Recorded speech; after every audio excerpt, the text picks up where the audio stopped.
Está no ar o MPTV, um programa do Ministério Público do Maranhão em parceria com a TV Assembleia. No programa de hoje você vai ver: Ministério Público alerta sobre obrigatoriedade de vacinação nos municípios.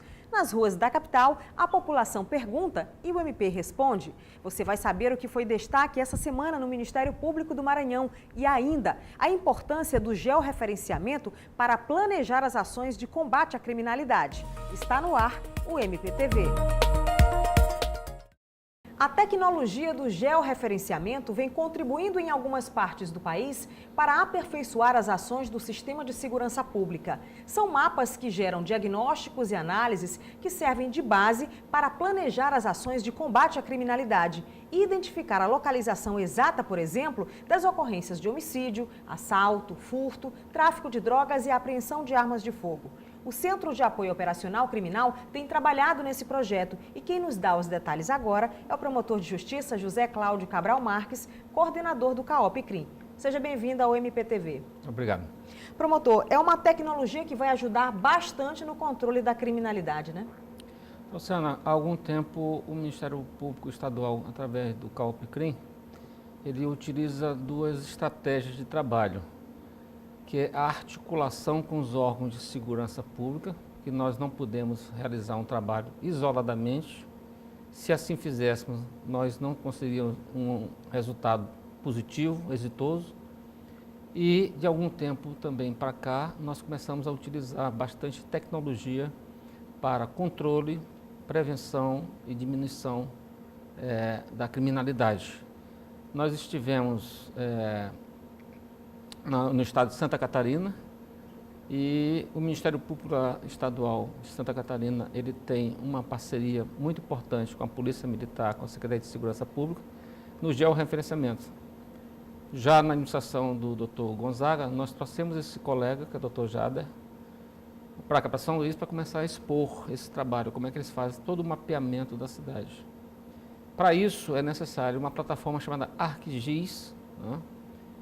E também foi necessário um convênio com o IMESC, que é o nosso Instituto Maranhense de Estudos Socioeconômicos e Cartográficos, onde nós temos especialistas no assunto.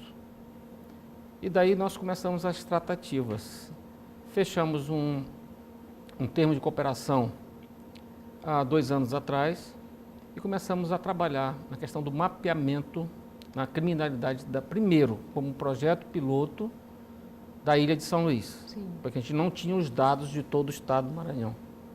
A partir de 2014, esses dados foram sendo consolidados na Secretaria de Segurança e foi possível esse convênio, esse termo de cooperação.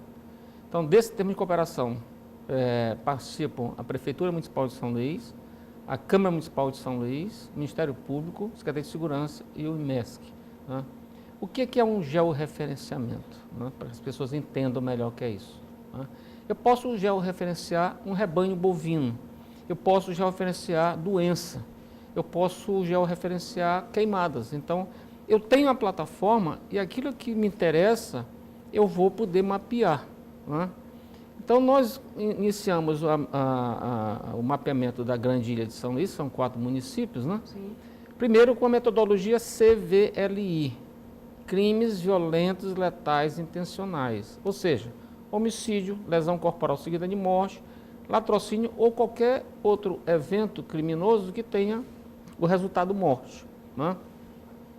Depois nós percebemos que somente o CVLI, ele não dava a noção completa dessa sensação de segurança ou insegurança. Sim.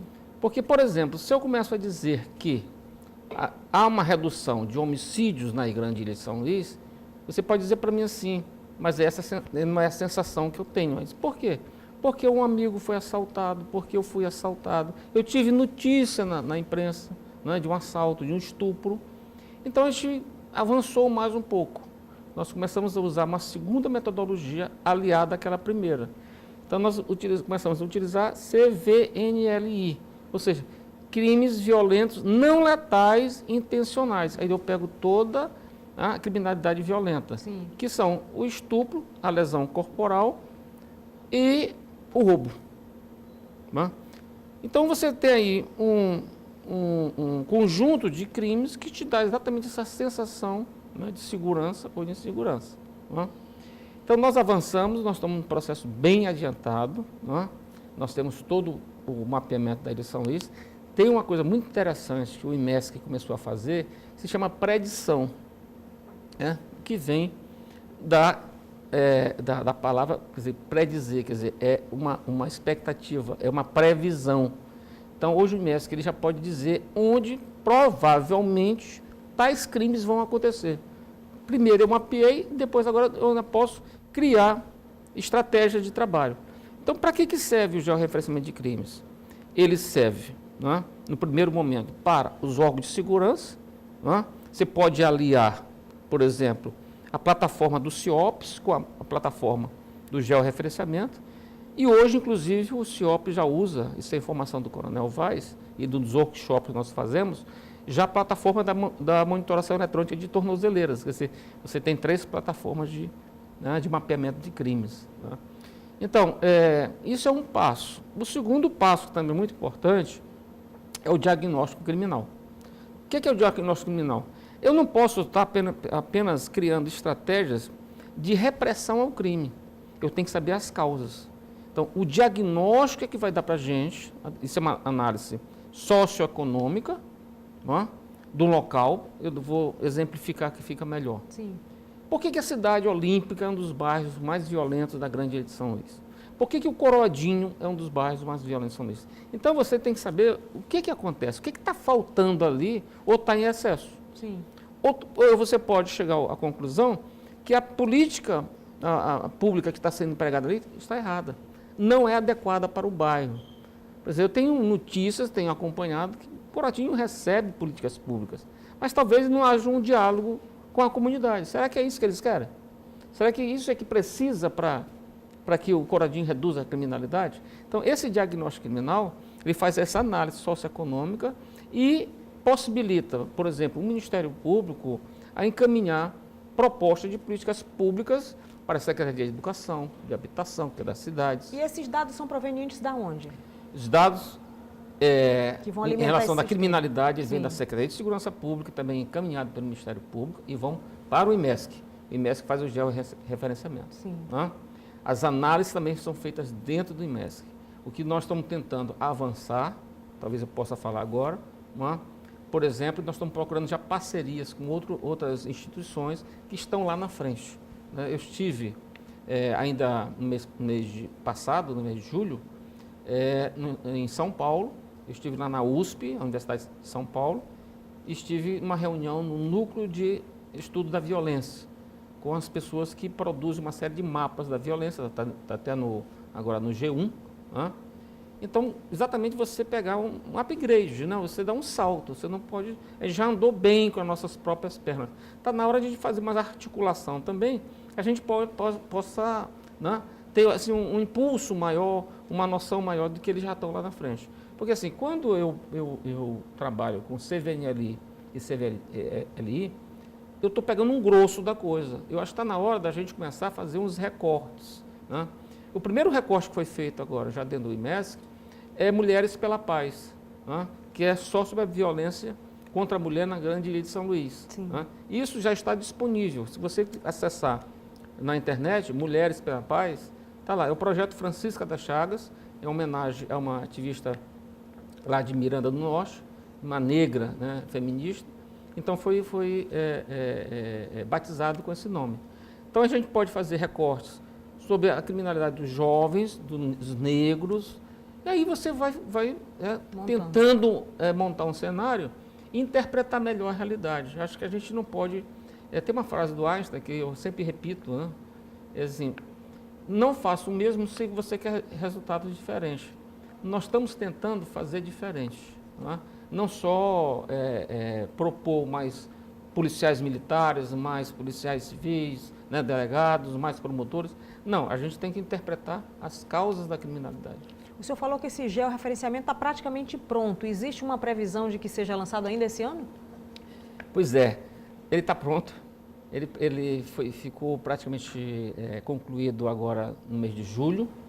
Só que como é uma parceria, né, entre o governo do Estado, o Ministério Público, Câmara Municipal e Prefeitura de São Luís, e obviamente capitaneando aí o IMESC, nós estamos no período eleitoral, né? Então nós fizemos uma consulta, né, ao Ministério Público Eleitoral, saber se tinha algum problema, porque já que nós temos um convênio que é anterior ao período eleitoral, tem mais de 2 anos, é apenas seria uma divulgação, mas se achou prudente passar o período eleitoral e a gente poder lançar em conjunto, né, com a participação do chefe do Executivo Estadual na solenidade. O senhor acredita que essa questão da estrutura do CAOP, que avançou muito nos últimos anos, facilitou esse trabalho também? Sem dúvida, houve um salto qualitativo muito grande em todos os CAOPs, né? Isso é mérito do Dr. Gonzaga, né, que ele pegou e priorizou as estruturas dos CAOPs, tanto na parte de estrutura física, sim, mas na parte de pessoal. Hoje eu tenho um engenheiro de computação, eu tenho um técnico de informática, eu tenho uma servidora e, por último, foi encaminhado uma estagiária em pós-graduação. Então, eu acho que está na hora, e eu venho tentando corresponder a essa confiança, Dr. Gonzaga, né? E a gente, por isso que a gente viaja, a gente está em contato, a gente fica vendo o que a gente está fora do Estado, que possa ser adequado à nossa realidade. A gente não pode sonhar muito alto, né? Uma realidade de São Paulo um pouco diferente daqui. Mas fazer as adaptações necessárias. Fazer as adaptações. Então, tem muito mérito do Dr. Gonzaga nessa parte, né? Hoje o CAOP tem, lá no centro da cidade, na antiga Procuradoria, uma estrutura, eu posso dizer assim, eu vi até agora, tive a oportunidade. Impressionante, Dalciana, que a mesma estrutura que o Núcleo de Estudo da Violência tinha lá em São Paulo, meu gabinete é igualzinho. Então, hoje nós temos não só o link direto com o georreferenciamento, sim, eu tenho videoconferência dentro do gabinete lá do CAOP. Então, acho que sim, agora está na minha vez, não mais cobrar o procurador, mas assim, começar a corresponder à confiança que foi depositada. Promotor, em maio desse ano surgiu uma proposta no Conselho Nacional do Ministério Público da criação de promotorias especializadas em segurança pública. Qual seria a importância de criar uma promotoria em segurança pública, especializada em segurança pública? Na verdade, esse projeto foi entregue por essa pessoa aqui, esse promotor de justiça. Foi uma proposta que, eu sou membro da ENASP, Estratégia Nacional de Segurança Pública. Eu acionei o conselheiro Luciano, exatamente porque alguns estados estavam com dificuldade de implementar esses projetos. A maior parte dos estados estão já com as promotorias de segurança pública. Nós estamos com dificuldade em Pernambuco e aqui a coisa estava se arrastando. Então eu achei melhor também que o Conselho Nacional desse o aval nas promotorias de segurança pública. O que são as promotorias de segurança pública? De que forma elas atuariam? Exatamente. Eu acho que está na hora, Dalciana, é o seguinte, esses anos todos, nós temos, o Ministério Público mudou muito desde 1988, né? Ele tem um novo perfil, mas assim, eu não sei se é porque eu sou muito da área criminal, o Ministério Público ele deu algumas prioridades que também são interessantes, né? Para o idoso, para a criança, para a infância e juventude, né? Para o meio ambiente, uma série de áreas especializadas. Sim. E ele esqueceu, na verdade, do carro-chefe dele. O carro-chefe do Ministério Público é o combate à criminalidade. Então, nós precisamos entender que promotor de justiça, né, ele tem que participar ativamente, né, uma forma proativa no combate, na repressão e também na prevenção da criminalidade. Ele não pode ficar somente estando no gabinete recebendo inquéritos. Ele tem que participar da discussão das políticas públicas de segurança pública. É isso que nós queremos. Mas, para isso, não pode se resumir somente a criação, a mudança da nomenclatura. Sim. Né? Você tem que especializar os promotores em segurança pública.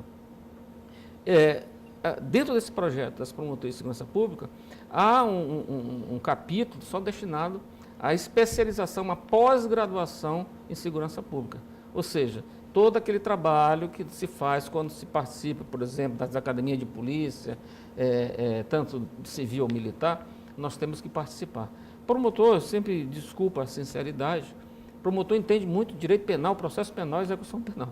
Segurança pública a gente é um pouco curioso, né? É quem gosta de estudar, sim, quem fez um mestrado, quem fez um doutorado, mas a gente precisa disseminar isso na classe, né? Para que a gente não fique só dentro do gabinete, né? Sendo um receptáculo de inquéritos.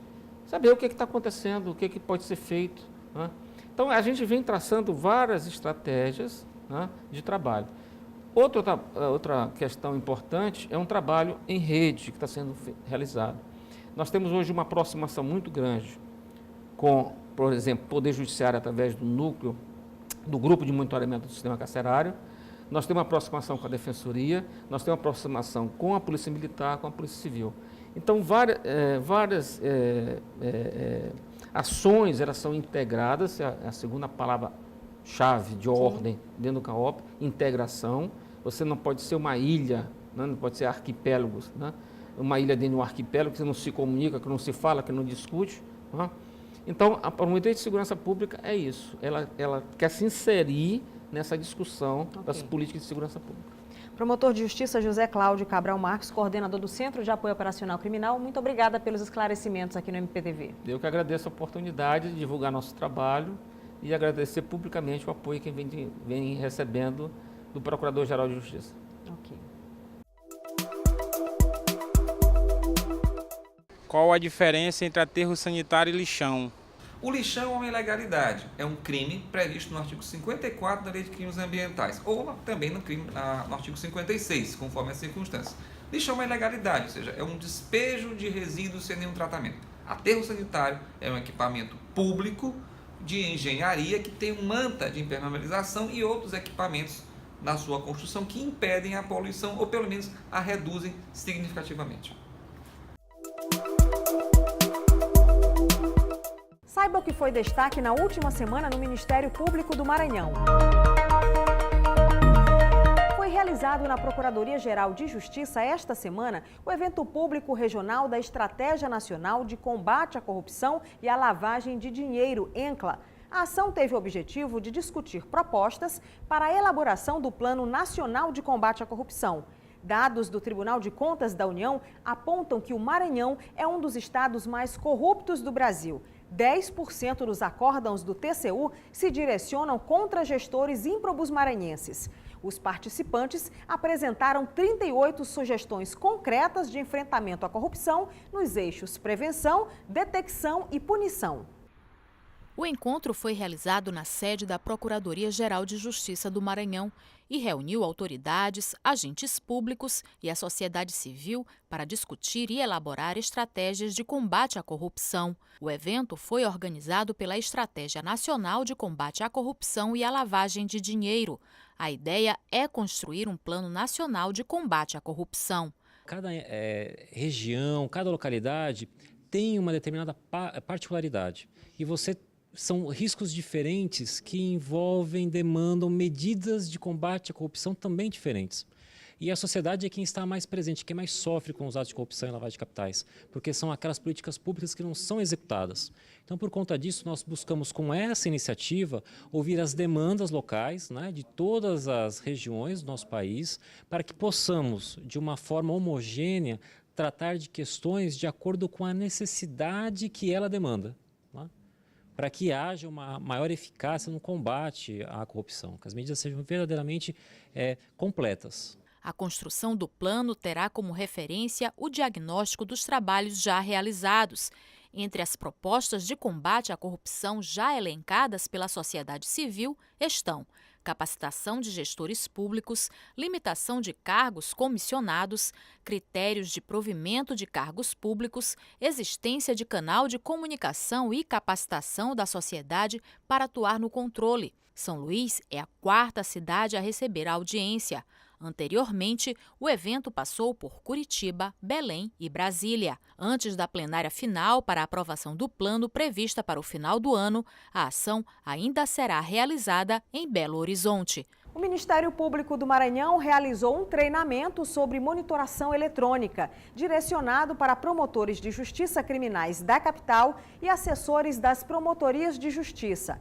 No treinamento foram apresentados dados estatísticos sobre o serviço de monitoração eletrônica no estado e sobre a tecnologia das tornozeleiras eletrônicas, que utilizam um aplicativo para celular do Sistema de Inteligência, Informação e Segurança Prisional, que consegue informar a localização, se a pessoa é foragida e se está em violação. O O Maranhão tem atualmente 1.163 presos monitorados por tornozeleira eletrônica.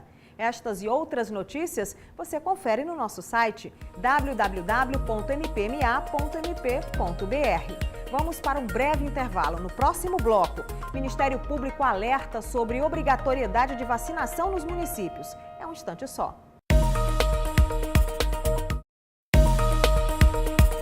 Em virtude da campanha nacional de vacinação contra a poliomielite e o sarampo, que começa hoje e vai até o dia 31 de agosto, e a necessidade de manter elevada a cobertura vacinal nos municípios maranhenses, o Ministério Público do Maranhão emitiu 2 modelos de recomendação repassados aos promotores de justiça que podem ser adotados nas comarcas do Maranhão. O objetivo é realizar um esforço institucional conjunto, promovendo a proteção integral ao público infanto-juvenil. Sobre o assunto, eu converso agora com o promotor de justiça Marco Antônio Santos Amorim, diretor da Secretaria para Assuntos Institucionais do Ministério Público do Maranhão. Seja bem-vindo ao MPTV. Obrigado, Alciana. Cumprimentar todos os telespectadores da TV Assembleia. Promotor, por que essa preocupação com a cobertura vacinal nos municípios maranhenses?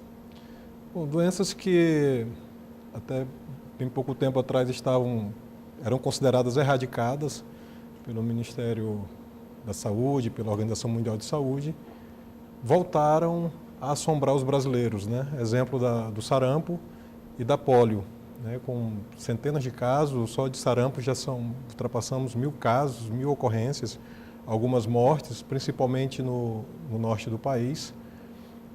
E a poliomielite, a mesma coisa. Então, doenças que estavam erradicadas, agora voltam para assombrar os brasileiros e o Ministério Público, como o grande fiscal dessa ordem jurídica e do cumprimento das leis no país, resolveu deflagrar essa campanha, que é uma campanha mais de conscientização para a necessidade dos pais levarem seus filhos para vacinar.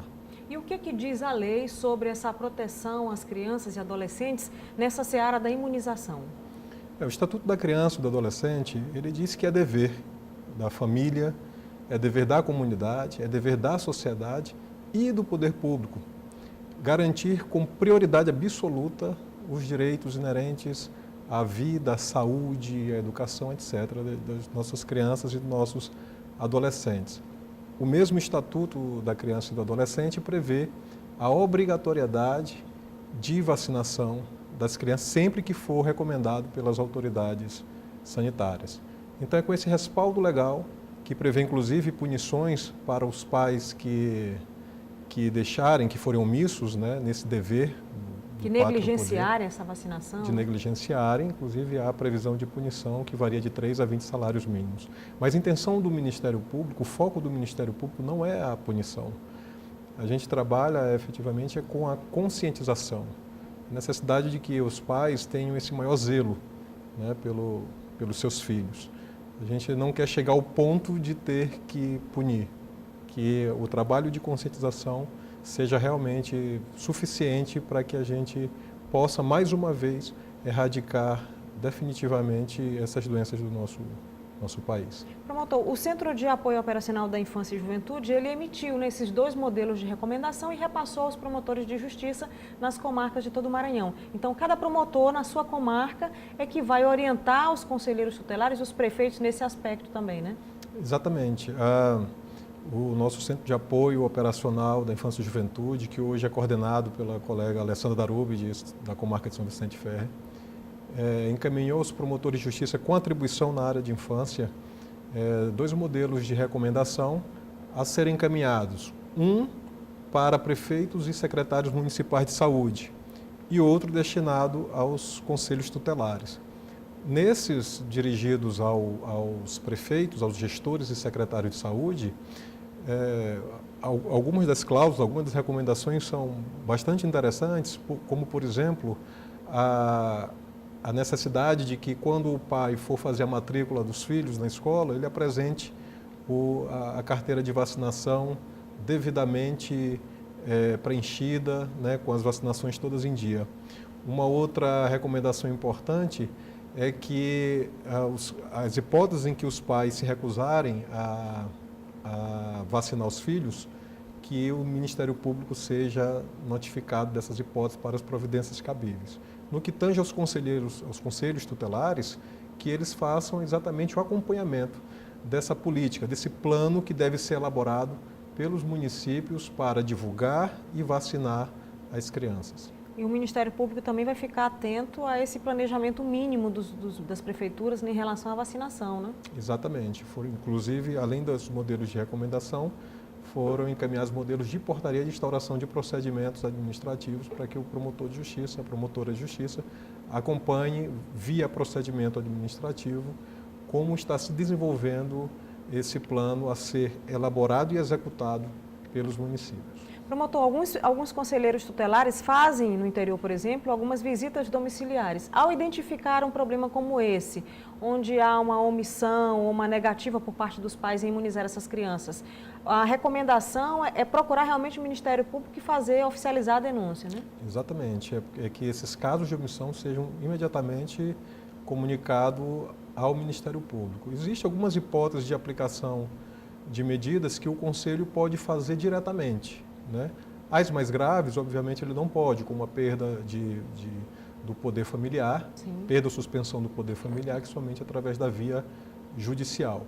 Mas essa obrigação é uma obrigação inerente ao poder familiar, está lá no Estatuto da Criança e do Adolescente, no seu artigo 22, que é dever dos pais cuidar, zelar, ter a guarda e zelar dos direitos dos seus filhos, e que pode gerar, em caso de omissão, a responsabilização, inclusive, a depender do caso, de medidas drásticas como essa.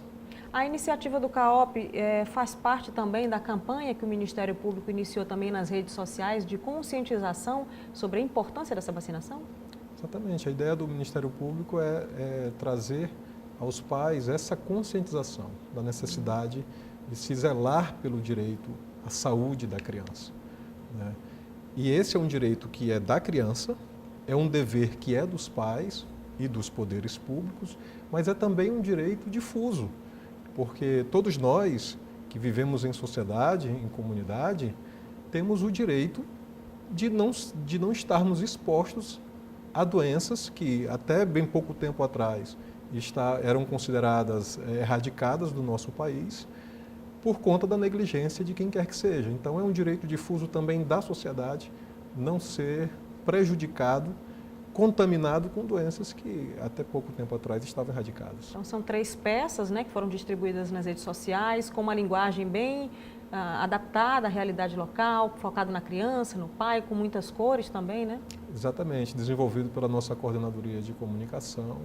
A campanha tem esse lado mais lúdico, né, uma linguagem mais acessível, porque a ideia é sensibilizar, né, que o nosso estado do Maranhão possa efetivamente erradicar definitivamente essas doenças que estão aí assombrando todos nós.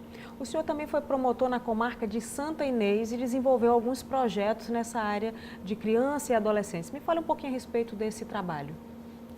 Ainda sou promotor de Santa Inês, temporariamente afastado para exercer um cargo de direção aqui na Procuradoria-Geral, mas como promotor da infância em Santa Inês, nós desenvolvemos lá vários projetos voltados tanto para a área de esporte quanto para a área de recuperação, de reinserção daquele adolescente que praticou ato infracional.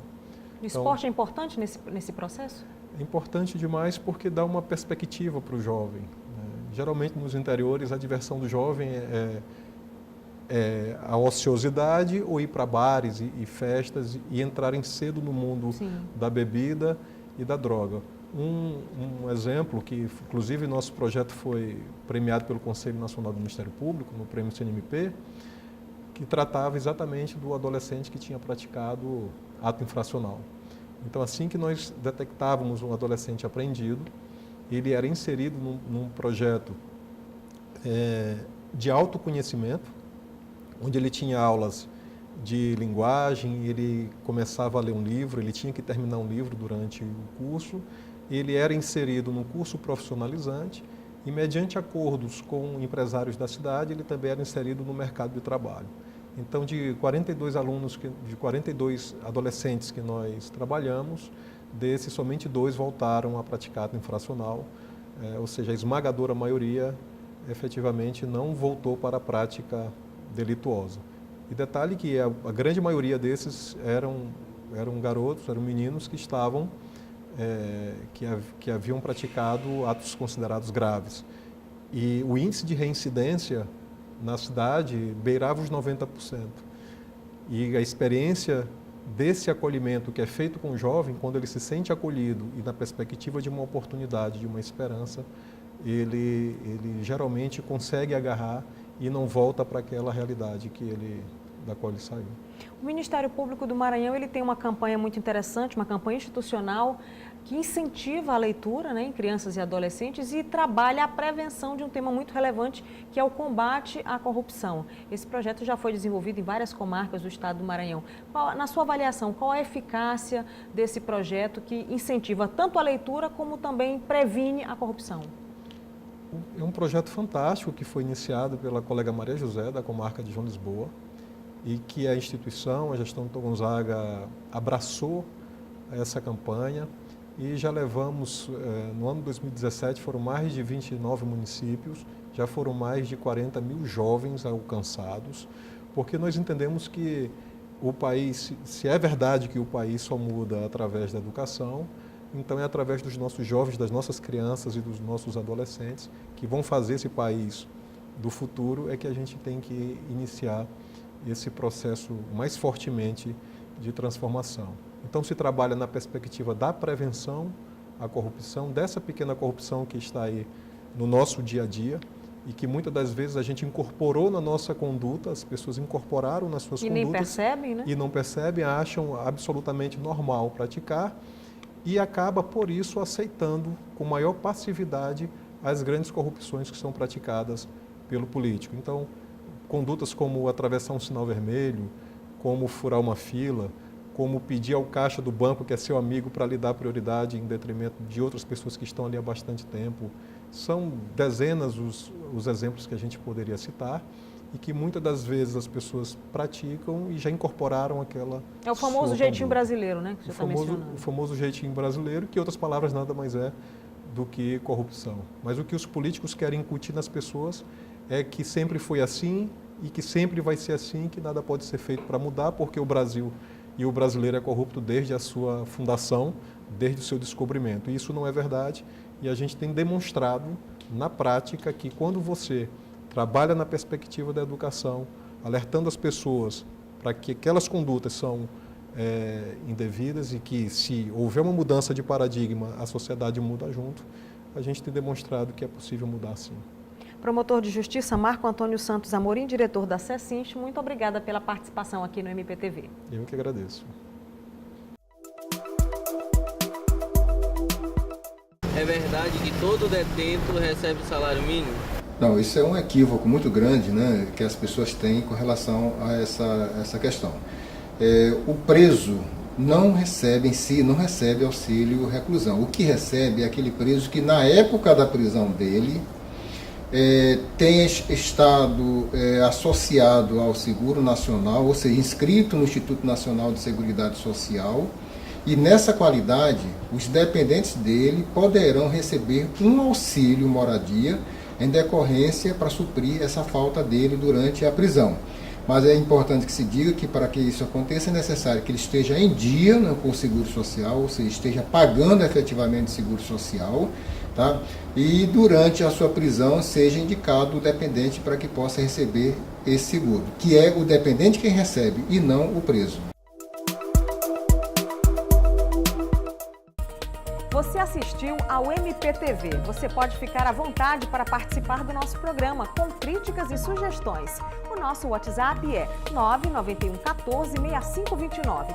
Fique ligado, todas as segundas-feiras às 7h30 da noite, com reapresentação aos domingos 1h da tarde. Até o próximo programa.